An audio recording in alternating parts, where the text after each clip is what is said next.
Dynamic workflows is the headline feature for Claude Code on Opus 4.8. In this explainer, we'll watch a real workflow run end-to-end. The job: take an ATM requirements document, generate a PlantUML sequence diagram, and design a pairwise test plan, all from a single prompt. A quick tour of what Opus 4.8 brings. The 1 million token context window is now available by default. Effort control exposes 5 levels from low to max, with high as the new default.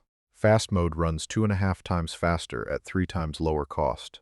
Adaptive thinking decides per turn whether to reason.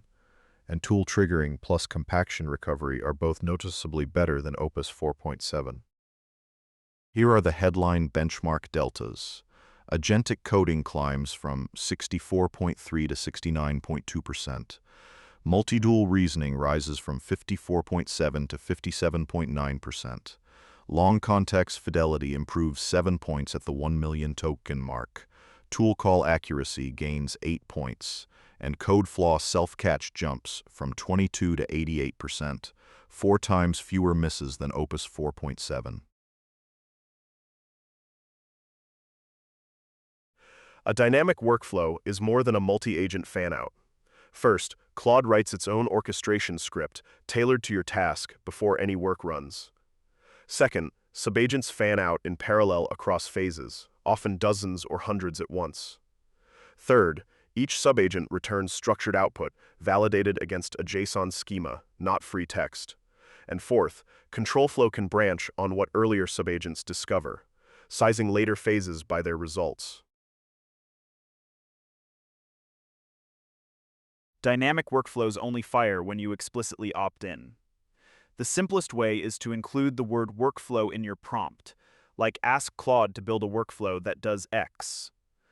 Alternatively, you can say fan out agents or orchestrate with subagents. This guard exists to prevent accidentally spawning token-hungry agents on a casual question. Once a workflow is running, the /workflows command opens the live progress panel. Every workflow script starts with a meta block. Name identifies the workflow in the progress panel. Description is the one-line summary shown in the permission dialog before subagents spawn. Phases list the high-level stages. Here, analyze, generate, and index, and they show up as headings in the dashboard. Below the meta block, the script body uses the 4 core hooks: agent, parallel, phase, and log. The script body uses 5 core building blocks. Agent spawns 1 subit, pass a schema, and it returns validated JSON. Otherwise, it returns text. Pipeline runs each item through stages independently with no barrier between them. Parallel runs tasks concurrently and waits for all of them, a barrier primitive. Phase groups subsequent agents under a progress heading in the dashboard. And log emits a progress line directly to the user. Here is the use case. Input is ATM Requirements.md, a 7 kilobyte software requirements doc covering actors and flows. The first output we want is a PlantUML sequence diagram of the cash withdrawal flow. The second output is PICT-style pairwise test cases that cover the interesting parameters. And the third output is a README index linking the artifacts together so a teammate can navigate them. A quick aside on PICT, since Phase 2 leans on it. PICT stands for Pairwise Independent Combinatorial Testing, a Microsoft test design tool. It generates the smallest test set that still covers every pairwise parameter combination. Example from the skill README: 8 parameters with 5 values each would be 25,920 exhaustive cases. PPT reduces that to about 30 cases, a 99.88% reduction. Constraint syntax lets you skip invalid combinations. The PICT test cases agent you will see in Phase 2 runs the open-source PyPict Claude skill, linked here.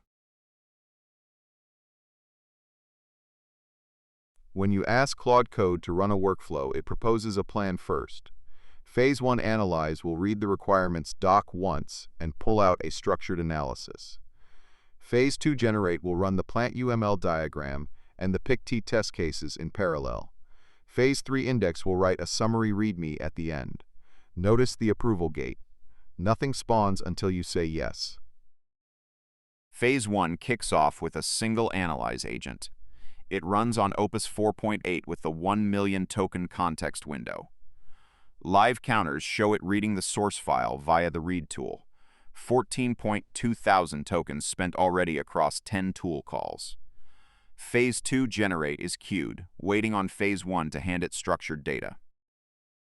Phase 1 completes after 1 minute 21 seconds and 32.7 thousand tokens. The agent returns structured JSON with actors extracted: cardholder, ATM terminal, card reader, EPP pin pad, cash dispenser, and more.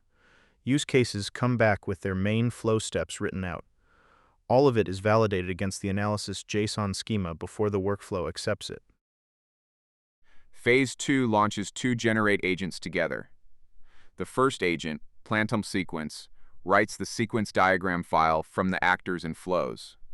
The second agent, PICT test cases, designs the pairwise test set from the test parameters. Both consume the Phase 1 JSON as their input. That's the dynamic part. The script sized this phase from what Phase 1 discovered.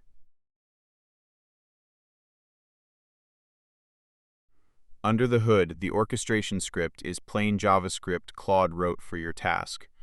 Parallel calls use the parallel helper around mapped agent invocations. Fan-out width is decided at runtime from what an earlier agent discovered, not authored up front. And structured output, returned via JSON schema, replaces fragile regex parsing entirely. Here is the ATM workflow written as code, the way Claude wrote it. Phase analyze runs one agent that returns a typed analysis object: actors, use cases, and test parameters. Phase generate calls parallel with 2 thunks. One writes the PlantUML diagram, the other designs the PICT test cases. Both close over the analysis object from Phase 1.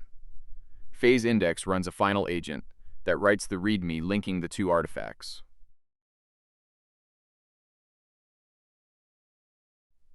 Why this matters? You got real engineering output from a single 5-line prompt, a diagram, a test plan, and an index. Parallelism multiplies throughput without you writing any orchestration code yourself. Schemas guarantee the artifacts stay machine-readable as the workflow grows. And the feature ships today as a research preview on the Max, Team, and Enterprise plans.